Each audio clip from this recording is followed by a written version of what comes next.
Hello, everyone. I hope you've been doing fine. Watching a lot of soccer, a lot of football in the World Cup. Okay, today we're going to talk about the technification sessions or exercises or tasks. Okay, this is another tool that we as trainers, as coaches, have that we can use.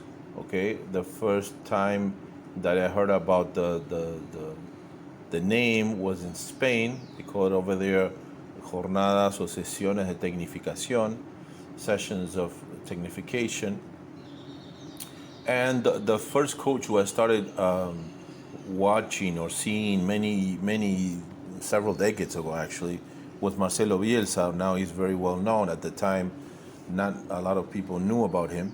Okay, I remember in Spain, a lot of people used to ask me who was my favorite coach, and I used to say his name, and nobody knew him over there. But now I think most coaches know him. He's very famous, great coach from Argentina, from Rosario. And he incorporates in his sessions a lot of collective technique actions or drills or exercises that are very important and are crucial, I would say, to his playing model and the way his teams play. Okay, so we're going to try to explain what we're talking about. So the emergence or the creation of the technification or technical sessions, its creation responds to the current situation where footballers, soccer players now do not spend the same amount of time playing sports or playing the sport or playing sports in general compared to how we did many years ago, and evolved with many technical deficiencies that we must improve or polish. So before, we used to be all day, in the parks, in the streets, in the spaces that we had, the beach, playing different types of sports, jumping the rope. You had all types of skateboards and tricycles and balls and everything, So we would be all day in the outside our homes playing different types of sports, different types of activities that would help us as far as coordination, as far as motor coordination, that now kids do not normally have. Okay, many years ago we spent hours playing ball either in a park, space, beach, or streets. Today, green spaces have slowly begun to disappear. We cannot play in the street anymore because of the high amount of cars, the traffic, security issues, technological entertainment tools that kids have access today that compete directly with outdoor activity. Okay, the technification sessions or tasks are another tool that we have as coaches that is very interesting in order to develop and perfection our footballers, depending on the age, the level, the stage that they are in. It is rather a complementary type of exercise. Okay. Now we're going to explain what we mean by different types. Okay, so the methods of utilization, we can use them in an isolated fashion as a complementary session within our morphocycle. So we can use technification sessions as part of our week of work, our microcycle, morphocycle, however we want to call it. This means that in certain session, depending on the competition, past and future, okay, the game that we played before and the game we're going to play next, we can design a session taking into consideration the physical and functional impact it may have on our players, and of course, past and future competition we will have. Okay, we can use them as part of the session, as a complementary task to the warm-up, for example, or in another part of the session. We may include them as a specific part of the training in the session, taking into considerations the subdynamic of the session, and as I said before, the physical impact they may have on the footballer. So if we're going to do an complementary tasks, and we are in a tension of the muscle contraction, the complementary tasks have to have this ingredient. They have to be typical tasks or exercises that we would do on a tension of the muscle contraction session. If they we're on the duration of the muscle contraction and we want to do a complementary task for that session, the same thing. It must apply to the subdynamic of the session, and the same thing with the speed of the muscle contraction or the recovery sessions that we have, the first one and the last one. Okay?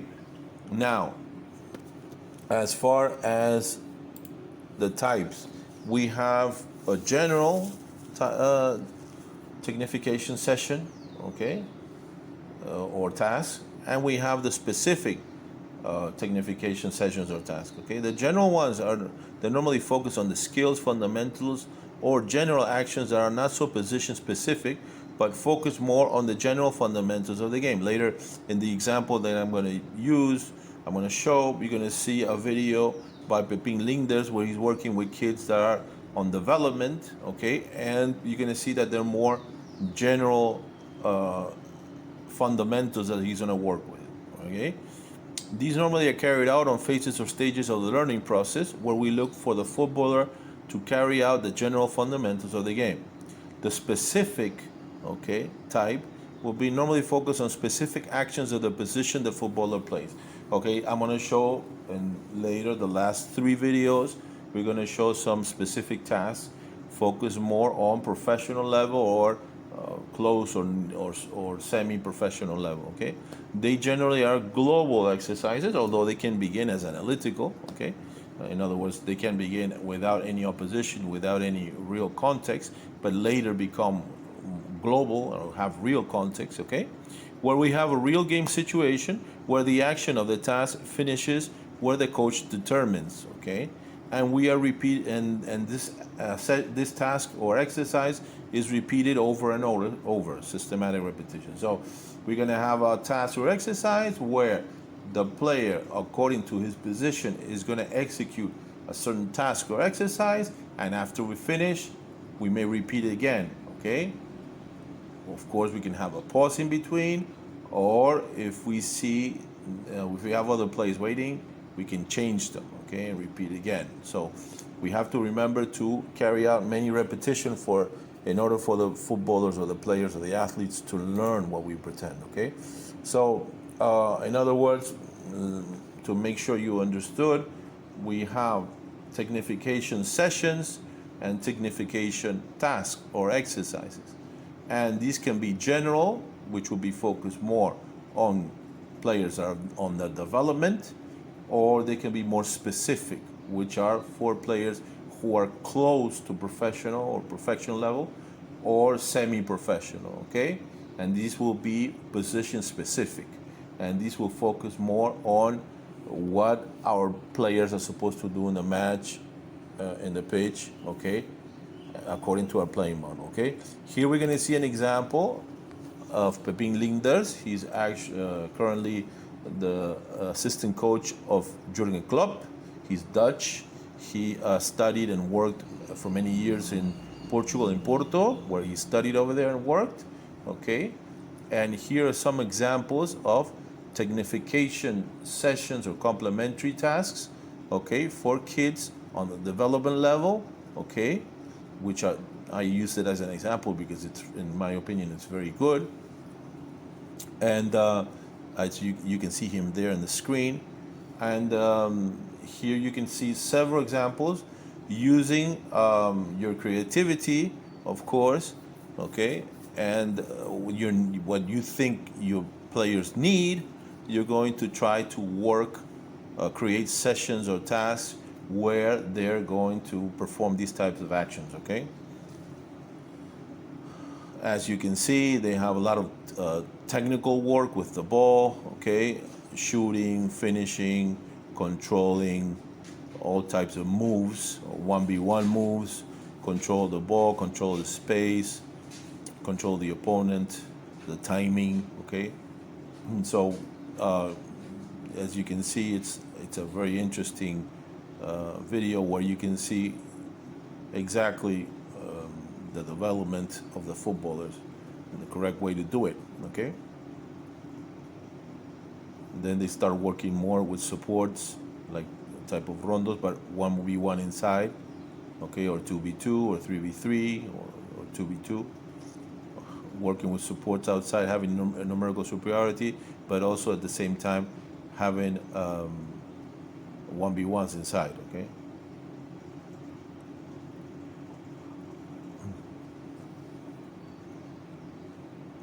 after they go through stages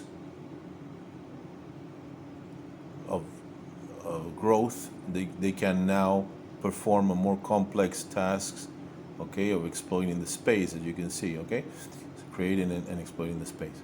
So basically, these are all different ideas that you can have as far as development for the ones that work, especially in football related to development, like in academies and youth system, as you want to call it, however you want to call it. And basically, it's always, working in real context of the game, not making players do things that they're not going to do in their environment. Okay, so we want the footballers or the soccer players to play in real context, not running around the pitch or doing things that they're not going to do. Okay.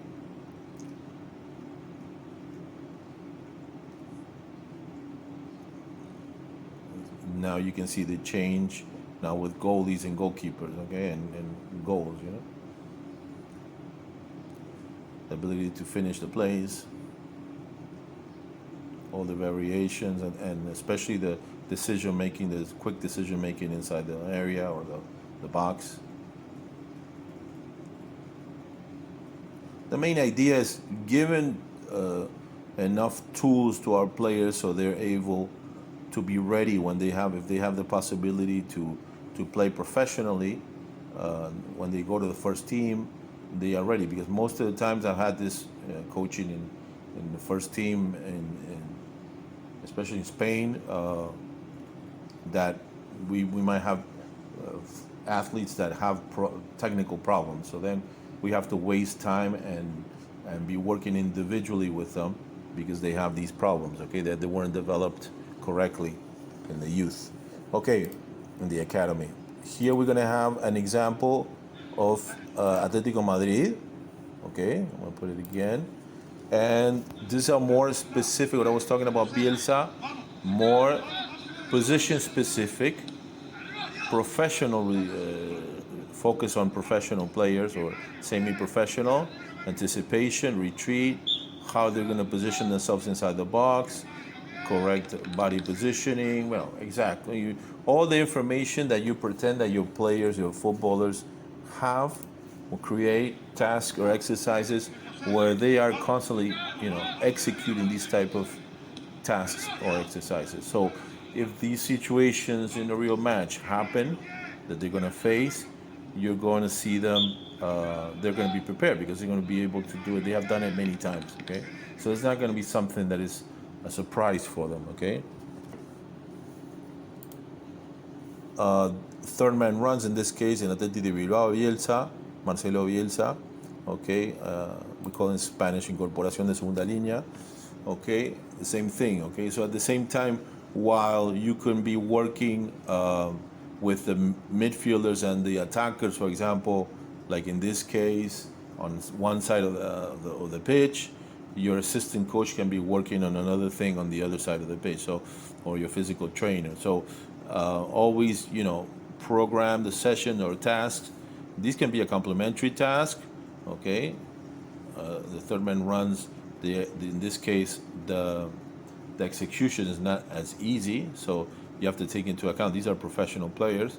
So, in order for the execution to be correct, the players are going to need to have a certain level, okay? Because the passes are not just any pass, okay? And the timing, of course, because remember, in football and soccer, as Professor Frade says, there are many players thinking of the same thing in a precise amount of time. So we have to train this a lot, okay? And this is why just physical training alone is not enough. It's not going to do the thing because we don't play individually and without the ball, okay? So playing without the ball is one aspect, but always related to the ball, related to the action, okay? Okay, so this is another example of a task.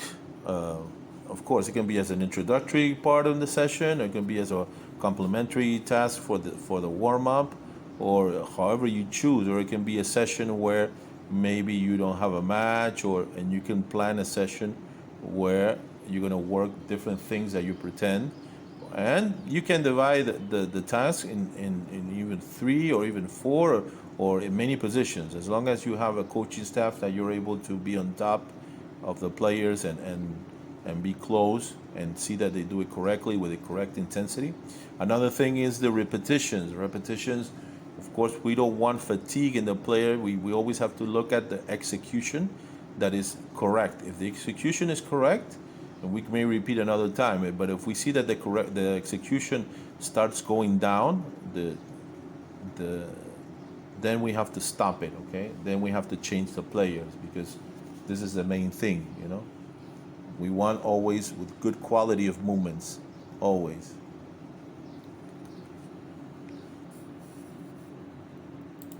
Okay, then we have another example of Marcelo Bielsa, okay, working basically on defensive cover and the correct distance, the entrance of the defensive player, and the angle of the supporting player. Okay, so these things are very important, especially these details, according to Bielsa, because they're gonna help him carry out his playing model. And if you look at it with a lot of detail, a lot of football matches, you're gonna see that many goals are scored because of mistakes on these type of things. Okay, so we're always focusing on the details, especially on certain parts of the session. Okay, that we're able to. Okay. Here, the same example.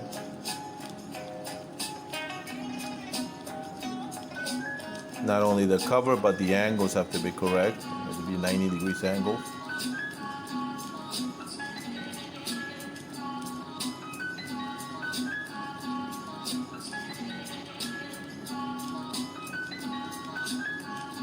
But always, you know, working in real context, of the game. Even though here you only see 3 players working, they're working in real context of the game. Okay, this is very important. Okay, and the last example is another one by Simeone.